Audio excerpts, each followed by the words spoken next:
Matagal na ang nakalipas mula nang huling bisitahin niya ang isang lugar na katulad dito. Karamihan sa kanyang kayamanan ay pinamamahalaan ng mga tagapamagitan.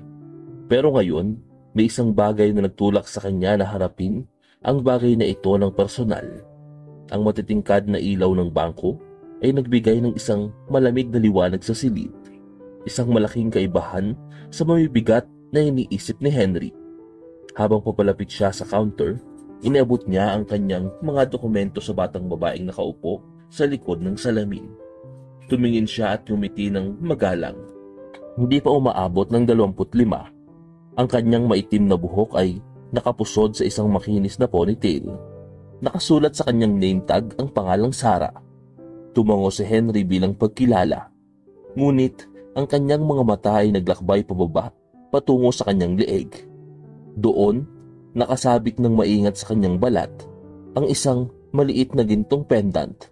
Isang pamilyar na tanawin na nagpatigil kay Henry sa kanyang kinatatayuan. Tumigil ang kanyang puso. Ang kwintas na suot niya ay kapareho ng suot ng kanyang anak na babae na si Sarah noong araw na siya ay nawala. Hindi niya nakita ang kwintas na iyon sa loob ng mahigit 20 taon. At ngayon, suot ito ng isang estranghero. Ang kanyang boses ay namimilipit sa kanyang lalamunan, ngunit pinilit niyang magsalita. "Maganda ang kwintas mo," sabi ni Henry. Ang kanyang tono ay kaswal, kahit na ang kanyang isipan ay umiikot. "Saan mo nakuha yan?" tanong ni Henry. Ang batang babae na nagtatype sa computer ay sumulyap sa pendant. Ang kanyang mga daliri ay bahagyang dumadapo dito. "Ah, ito po. Regalo ito ng lola ko. Matagal ko nang suot to, mula pa noong bata pa ako." Sagot niya. Napalunok si Henry. Pinipilit na manatiling kalmado ang kanyang mukha. Regalo ng kanyang lola? Posible bang isang pagkakataon lang ito? Pero may kakaiba sa sitwasyon. Parang pamilyar, parang totoo. "Maganda," bulong ni Henry. Ang kanyang isipan ay umiikot. Nadama niya ang bigat ng mga taon na dumatagan sa kanya. Ang mga taon na ginugol niya sa paghahanap sa kanyang anak. Ang mga taon ng pag-asa at pagkabigo. "Napapaisip ako sa kwintas ng anak ko," dagdag niya. Ngumiti ng magalang ang babae, pero may lakas ng pagkailang sa kanyang mga mata. Ibinigay niya kay Henry ang kanyang mga dokumento at natapos na ang kanilang maikling pag-uusap. Lumabas si Henry sa bangko, pero ang imahe ng kwintas ay nakaukit sa kanyang isipan. Nakatayo si Henry sa mga hagdan, nakatingin sa masiglang kalye ng lungsod. Alam niyang hindi maaaring isang pagkakataon lang ang kwintas na iyon. Kailangan niyang makita ang kwintas na iyon. Pero paano? At higit sa lahat, bakit? Ang kanyang anak na si Sarah ay nawala noong siya ay 4 na taong gulang lamang.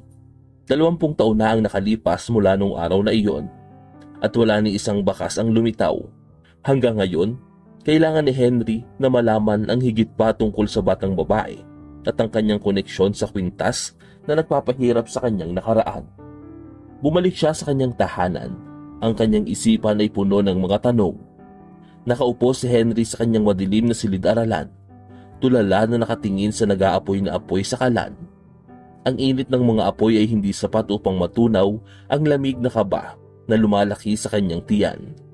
Ang imahe ng kwintas na nakasabit sa leeg ng babae ay paulit-ulit na naglalaro sa kanyang isipan.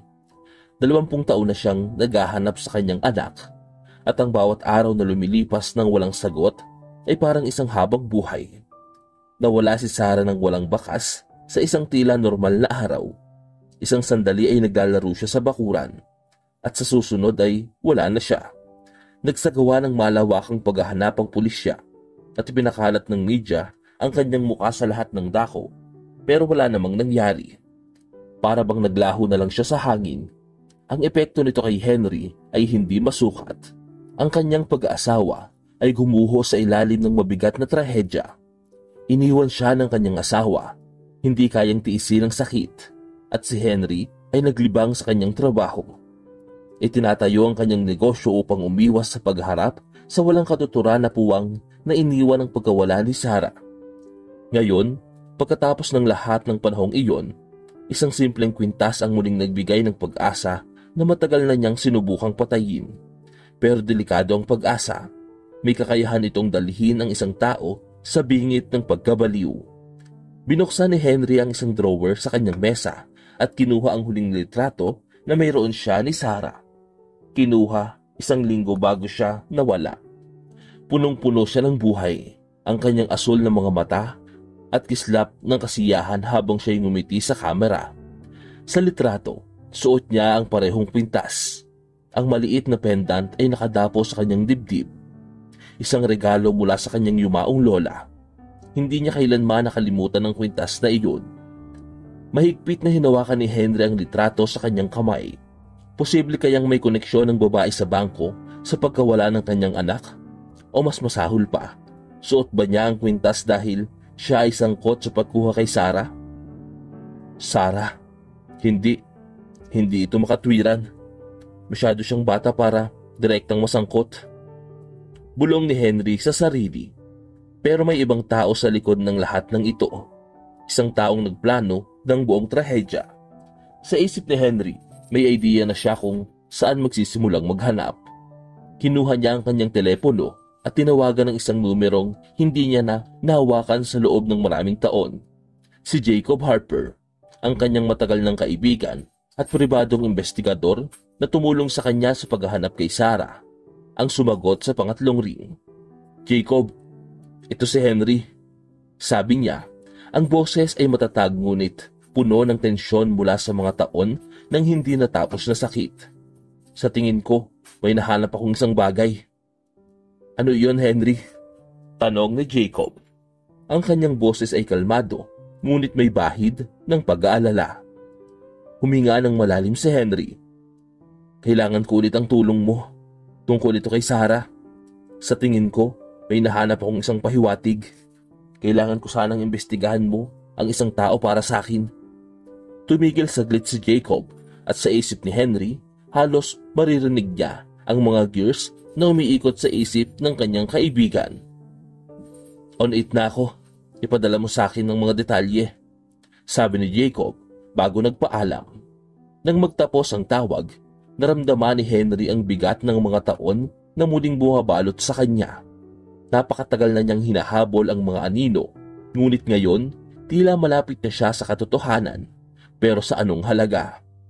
Kinabukasan ng umaga, maaga nang bumangon si Henry at naglakad-lakad sa kanyang silid-aralan. Hinihintay ang tawag ni Jacob. Ang kanyang isip ay puno ng alaala ni Sarah at mga pag-iisip tungkol sa babae mula sa bangko. Hindi niya maalis sa kanyang isipan na may mas malalim na nangyayari. Ang kwintas ay masyadong malaking pagkakataon at habang iniisip niya ito, lalong naging determinado si Henry na tuklasin ang katotohanan. Nang magtanghali, tumawag si Jacob. Nagsimula na akong mag-imbestiga, sabi ni Jacob. Ang pangalan ng babae ay Sarah Davis, 25 taong gulang at nakatira siya sa lungsod sa nakaraang 5 taon. Malinis ang kanyang record, walang krimen sa kanyang nakaraan, pero medyo malabo ang kanyang kasaysayan. Umupo si Henry, mahigpit na hawak ang telepono. Anong ibig mong sabihin na malabo? Well, walang masyadong impormasyon tungkol sa kanya bago siya mag-18. Walang malinaw na record sa paaralan o anumang mahalagang impormasyon. Sinuri ko rin ang kanyang pamilya. Lumaki siya sa piling ng kanyang lola, pero mukhang madalas siyang lumilipat-lipat noong bata pa siya. Umanaw ang kanyang mga magulang noong bata siya, ngunit may kakaiba sa kakulangan ng mga detalye. Tumaas ang tibok ng puso ni Henry. Ang kwintas. Hinihingi ko ang lahat ng impormasyon na makukuha ko. Sagot ni Jacob. Buhay pa ang lola niya. Plano kong dalawin siya mamaya. Siguro, kaya niyang magbigay ng liwanag kung paano napunta sa kanyang kwintas. Mabuti, sabi ni Henry. Sinusubukang panatilihing matatag ang kanyang boses. Tawagan mo ko agad kapag may nalaman ka. Nang matapos ang tawag, nakaupo si Henry sa katahimikan. Nakatitig sa naka-frame na larawan ng kanyang anak na babae sa kanyang mesa. Ang kanyang isip ay naglalakbay pabalik sa nakaraan, sa araw na nawala si Sarah. Paulit-ulit niyang naaalala ang araw na iyon sa loob ng maraming taon. Ang lahat ay mukhang normal hanggang sa hindi na. Isang minuto ay naglalaro siya sa labas at sa susunod ay nawala na siya. Hinanap ng pulisya ang bawat sulok ng kanilang kapitbahayan, kinausap ang lahat pero walang nakakita ng kahit ano. Para bang naglaho na lang siya sa hangin. Sa loob ng maraming taon, sinisisi ni Henry ang kanyang sarili. Masyado siyang nakatutok sa kanyang trabaho. Masyadong nag-aalala para masubaybayan ang kanyang anak. Ngayon, ang bagong Sarah Davis na ito ay gumigising ng mga damdamin na hindi niya nararamdaman sa loob ng mahabang panahon. Posible kayang konektado siya sa kanyang anak o isa lang ba itong panibagong maling pag-asa? Habang lumilipas ang mga araw, hindi maalis ni Henry ang pakiramdam na malapit nang magbago ang mga bagay. Hindi lang niya alam kung paano. Mamayang gabi, tumawag ulit si Jacob. "Henry, kakakilala ko lang sa lola ni Sarah," sabi ni Jacob. Ang kanyang tono ay mas seryoso kaysa dati. "Sa tingin ko, may nahanap tayo." Dumiretso si Henry sa kanyang silya. Anong sabi niya? Ang pangalan niya ay Martha Davis at kinumpirma niyang siya ang nagbigay kay Sarah ng kwintas noong maliit pa siya. Pinaliwanag ni Jacob. Pero dito, nagiging interesante. Sinabi niya na hindi ito sa kanya. Ito ay ipinasa mula sa ina ni Sarah. Nahulog ang tiyan ni Henry sa narinig. At ang ina ni Sarah, anong nangyari sa kanya? Base sa sinabi ni Martha, namatay si Rebecca, ang ina ni Sarah. Ng 4 na taong gulang pa lamang si Sarah. Sagot ni Jacob. Pero ito ang nakakabahala. Tila nag-aalangan si Martha na pag-usapan ito. Nang tinanong ko siya tungkol sa iba pang karagdagang detalye, naging depensibo siya. Sinabi niyang ang kapanganakan ni Sarah at ang mga pangyayari sa kanyang maagang pagkabata ay komplikado. Pagdating sa ama ni Sarah, ayaw niyang magsalita. Tanging sinabi niya lang na wala siya sa eksena bago pa isilang si Sarah. Nararamdaman ni Henry ang pamilyar na takot na bumubuo sa kanyang dibdib. Ibig sabihin, walang opisyal na record tungkol sa kanyang ama. Wala akong nahanap, kinumpirma ni Jacob. Tila parang protective si Lola Martha. Parang may itinatago siyang impormasyon. Pero ang katotohanan na namatay ang ina ni Sarah sa parehong edad na nawala ang anak mo, mas sigit pa ito sa isang pagkakataon. Tila nagliliyab ang isip ni Henry sa mga posibilidad. Tahimik si Henry sa loob ng ilang sandali. Pinoproseso ang impormasyon. Ang timeline ay masyadong malapit. Ang kwintas ay masyadong kapareho. At ngayon ang mga evasive na sagot tungkol sa mga magulang ni Sarah. Lahat ito ay nagtuturo sa isang mas malaking bagay. Isang mas masalimuot na sitwasyon. Kailangan kong makilala ang babae, sabi ni Henry ng matatag. Kailangan kong malaman kung siya talaga ang anak ko. Alam ko, ngunit kailangan nating mag-ingat, sagot ni Jacob. Hindi tayo pwedeng basta pumasok na may mga akusasyon. Hindi natin alam kung gaano karami ang alam ng babaeng ito o kung mayroon siyang koneksyon sa nangyari sa anak mo. Mahigpit na hinawakan ni Henry ang telepono. Ang pagkabigo ay umaabot sa kanya. Ano ang gusto mong ipasuggest? Kailangan natin ng higit pang ebidensya, sagot ni Jacob ng kalmado. Patuloy akong maghahanap ng kasaysayan ng pamilya. Mayroong hindi sinasabi sa atin si Martha at may kutob ako na mahalaga ito. Samantala, susubukan kong makakuha ng DNA test nang hindi nagdududa ang sinuman. Ang mga salitang ito ay nagbigay kay Henry ng kaunting kapanatagan, ngunit alam niyang ang daan patungo sa katotohanan ay puno ng mga peligro at hindi tiyak na mga sagot. Tumango si Henry kahit hindi siya nakita ni Jacob. Gawin mo ang kailangan mong gawin, sabi niya bago nagpaalam. Nang matapos ang tawag, nakaupo si Henry sa katahimikan. Ang bigat ng nakaraan ay bumabalot sa kanyang dibdib. Napakaraming taon na ang ginugol niya sa paghahanap kay Sarah. Hinahabol ang mga anino at ngayon malapit na siyang makatagpo sa kanya. Pero tila madulas ang katotohanan, nasa labas ng kanyang abot. Noong gabing yon, halos hindi nakatulog si Henry. Ang kanyang mga pangarap ay puno ng mga imahe ni Sarah at ng isang babae na patuloy na bumabagabag sa kanyang isip. Nang umaga ay dumating, alam na niya ang kailangan niyang gawin. Ano man ang mangyari, kailangan niyang malaman ang katotohanan. Kung si Sarah Davis nga ang kanyang anak, sisiguraduhin niyang malalaman nito ang katotohanan. Hindi na kayang maghintay pa ni Henry ang pag-iisip tungkol sa kwintas, ang pagkakapareho at ang mga lihim na nakapalibot kay Sarah Davis ay nag-udyok sa kanya. Kailangan niyang harapin ito upang malaman kung may alam pa siya kaysa sa kanyang sinasabi. Kahit na patuloy pa rin si Jacob sa pangangalap ng ebidensya, si Henry ay tao ng aksyon. Kailangan niyang harapin siya at malaman sa kanyang puso kung ang babaeng ito ay talagang kanyang anak. Kinabukasan, pumasok si Henry sa bangko ng may matatag na anyo. Ang kanyang puso ay kumakabog, ngunit ang kanyang mga hakbang ay matatag habang siya ay lumalapit sa counter kung saan nagtatrabaho si Sarah Davis. Tumingin siya at ngumiti ng magalang, ang parehong uri ng ngiti tulad ng dati. "Magandang umaga po, Mr. Clarkson."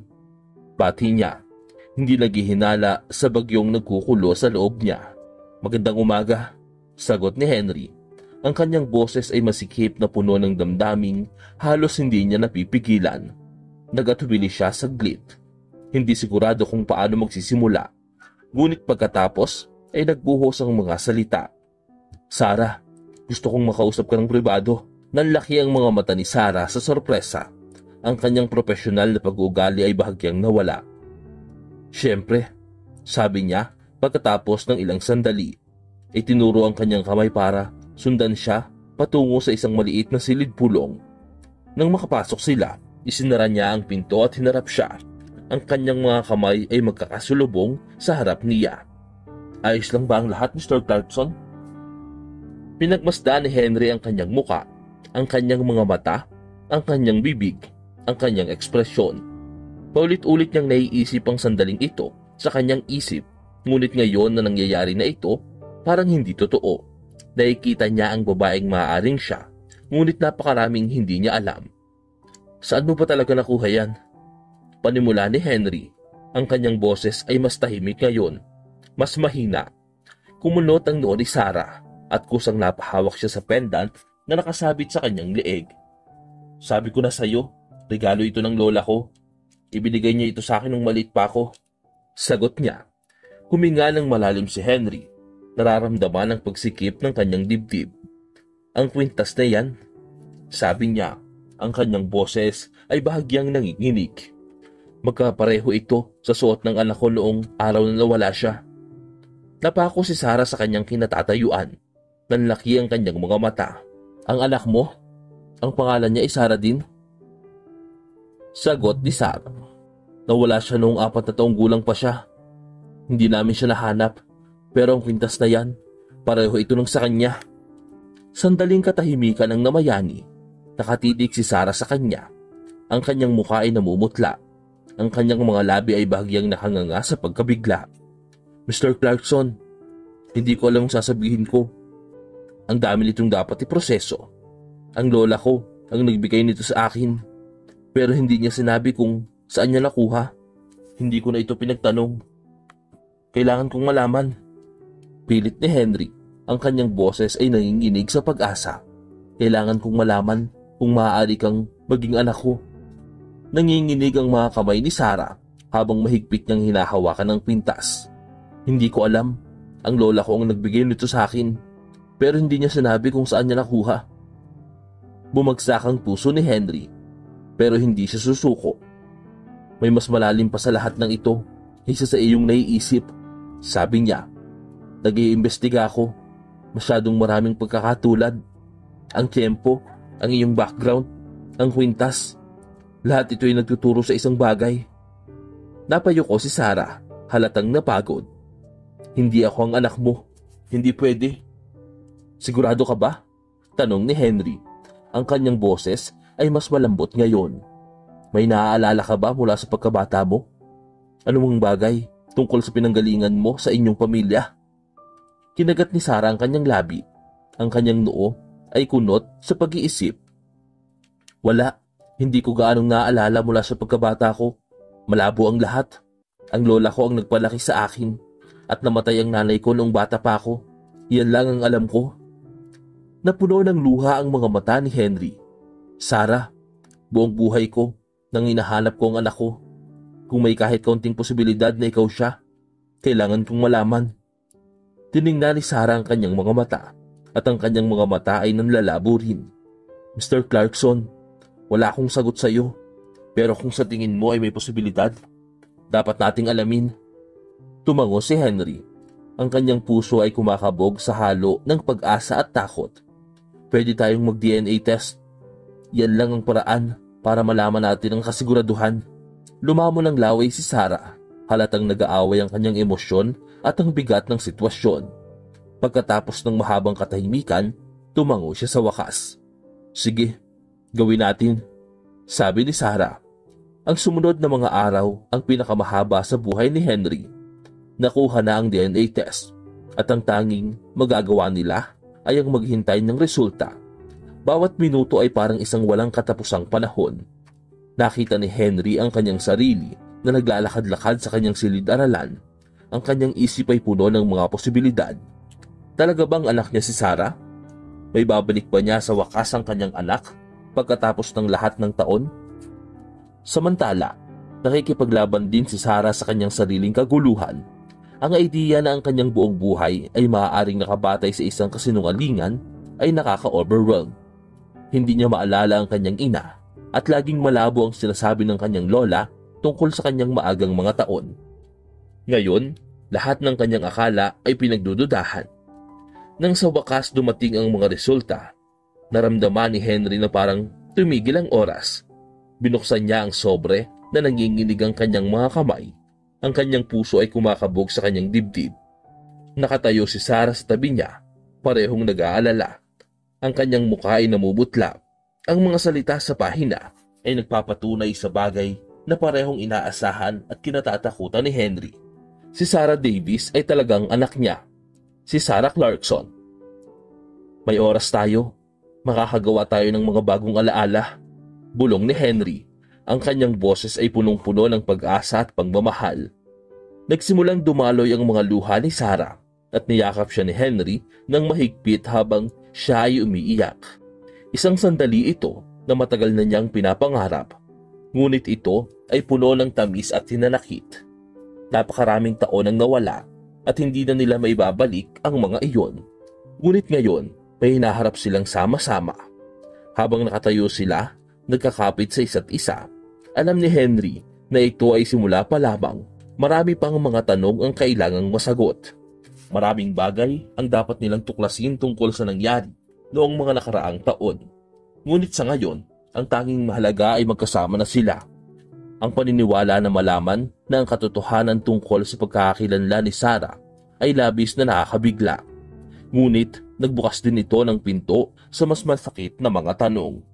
Alam ni Henry na ang pagtuklas sa nangyari noong araw na siya ay nawala ay magiging mahalaga upang maunawaan ang buong kwento. Bakit siya dinala at paano siya napunta sa mga Davis?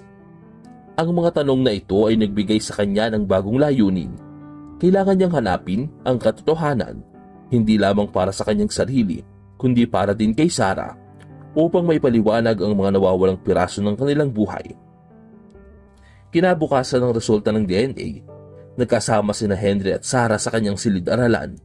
Isang tahimik at malungkot na sandali ito, punong-puno ng bigat ng mga hindi nasabing pag-iisip. Kailangan kong malaman ang higit pa tungkol sa aking nakaraan, sabi ni Sarah ng mahinahon. Kailangan kong malaman kung bakit ito nangyari, bakit ako dinala. Hindi ko kayang tanggapin na ang buong buhay ko ay nakabatay sa isang kasinungalingan nang hindi nauunawaan kung bakit. Tumango si Henry. Alam na darating ang sandaling ito. Magkasama nating malalaman. Nagsimula na akong magpaimbestiga tungkol sa mga Davis at sa taong nasa likod ng lahat ng ito. Marami pang mga tanong ang walang sagot. Habang nakaupo sila, tumawag si Jacob. Sinusubaybayan niya ang mga lead tungkol sa misteryosong lalaki na nagbayad sa mga Davis upang alagaan si Sarah. Ang balita ay nakakabahala. Henry, may impormasyon ako, sabi ni Jacob. Mukhang ang lalaking nasa likod ng lahat ng ito ay si James Whitmore, isang dating kasosyo sa negosyo mo. Naging maputla ang mukha ni Henry.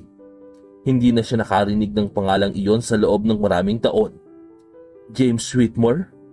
Ulit ni Henry, puno ng hindi makapaniwalang damdamin. Anong kinalaman niya kay Sarah? Nagatubiling sumagot si Jacob. Mukhang siyang nag-organisa ng kanyang pagdukot bilang bahagi ng isang personal na bendeta. Sinisika niya sa isang deal na bumagsak mga taon na ang nakalipas. Isang deal na nag-cost sa kanya ng lahat. Gusto niyang saktan ka kung saan ito pinakamabigat. Uminit ang dugo ni Henry sa narinig. Ang pagtataksil, ang sakit, lahat ay tila bumuhos sa kanya. Dahil lang sa isang business deal, dinala niya ang anak ko? Tanong niya. Sa ganyang akin, kinumpirma ni Jacob. Patuloy kong pinoproseso ang lahat, pero mula sa mga nalaman ko, tila gusto niyang maghiganti sa'yo. Ang mga Davies ay binayaran para alagaan si Sarah at palakihin siya. At si Whitmore ay nanatiling malayo upang iwasan ang pagdududa. Nanginig ang mga kamao ni Henry. Ang galit ay sumiklab sa kanyang dibdib. Paano nagawa ng isang tao na maging ganoon kalupit? Paano niya maaaring sirain ang kanyang buhay sa isang bagay na kasing tribal ng kanyang negosyo? Kailangan kong harapin siya, sabi ni Henry. Ang kanyang boses ay matigas. Kailangan ko ng mga sagot. Nagmamadali ang puso ni Henry habang nakatayo siya sa labas ng mansyon ni James Whitmore. Ang bahay ay malamig at nakakatakot. Katulad ng lalaki na nakatira dito, hindi niya nakita si Whitmore sa loob ng mga dekada mula noong araw na bumagsak ang kanilang partnership sa negosyo. Ngayon, lahat ay malinaw na. Kinuha ni Whitmore ang kanyang anak dahil sa purong galit. Bumisita si Whitmore sa pinto ng may ngiti sa kanyang mukha. Henry Clarkson, hindi ko inaasahan na makikita kita pagkatapos ng lahat ng mga taong ito. Anong nagdala sa'yo dito? Tila nanginginig ang mga kamay ni Henry sa halos hindi mapigilang galit. Alam mo kung bakit ako nandito? Sabi niya sa pamamagitan ng mga ngipin na magkakasalubong. Kinuha mo ang anak ko, James. Ninakaw mo si Sarah mula sa akin. Hindi nagbago ang ekspresyon ni Whitmore. Sa wakas, ay pinagsama mo na ang mga piraso ha? Ang kanyang boses ay kalmado, halos nakakatawa. Oo, kinuha ko siya. Sinira mo ang buhay ko, Henry. Nawalan ako ng lahat dahil sa'yo. Kaya naisip kong ibalik ang pabor. Nanginig ang mga kamao ni Henry. Hindi ito tungkol sa pera o negosyo. Ito ay tungkol sa anak ko, sa pamilya ko. Sinira mo ang mga buhay namin at sinira mo ang akin. Sinira mo ang buhay ko. Binitawan ni Whitmore na may galit. Iniwan mo akong wala.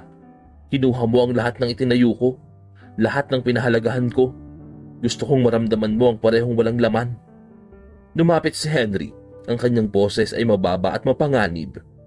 Namuhay ako sa impyerno sa loob ng nakaraang 20 taon. Nag-iisip kung nasaan ang anak ko. Nag-aalala kung siya ba ay patay na. Pero ngayon, natagpuan ko siya. Natagpuan ko si Sarah. At alam ko ang katotohanan. Ang hangin sa paligid ay tila humigpit habang nagkakatitigan sila, puno ng galit at hinanakit. Ang mga nakaraang taon ng pagdurusa ay nagbabalik sa kanilang isip. Nagtagal si Whitmore, ngunit alam ni Henry na ang proseso ng legal na pananagutan sa kanya ay aabuti ng panahon.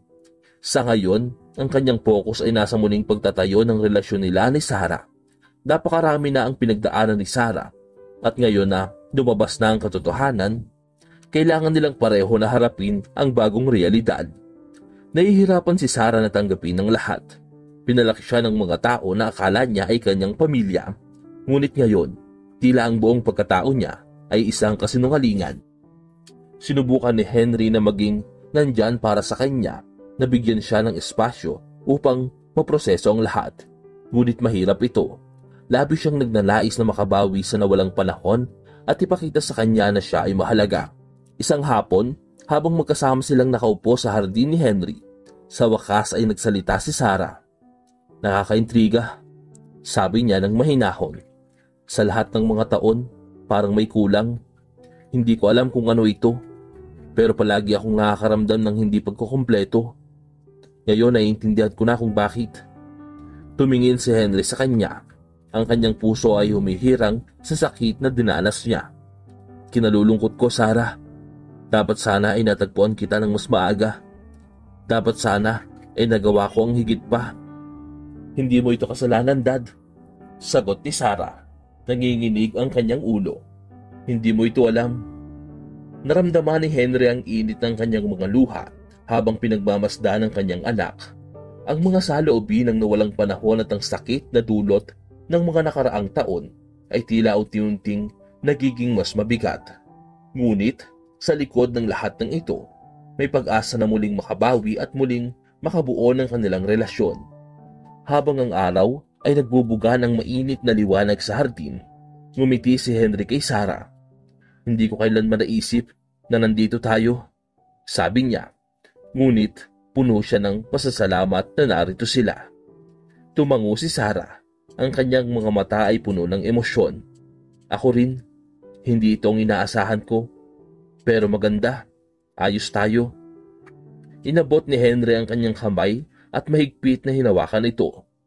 Hindi natin mababago ang nakaraan, pero mayroon tayong hinaharap. At ipinapangako ko sa iyo, Sarah, palagi akong nandito para sa iyo. Habang sila ay nakaupo roon, ang ama at anak, naramdaman ni Henry ang kapayapaan na hindi niya naramdaman sa loob ng maraming taon. Ang sakit ng nakaraan ay hindi kailanman ganap na mawawala. Ngunit ngayon, mayroon silang bagong simula. Isang pagkakataon upang makapagpagaling, lumago at maging pamilya muli. Sa ilalim ng liwanag ng araw, nagkaroon sila ng pag-asa na muling maitaguyod ang kanilang ugnayan at lumikha ng mga bagong alaala na puno ng pagmamahal at pag-unawa.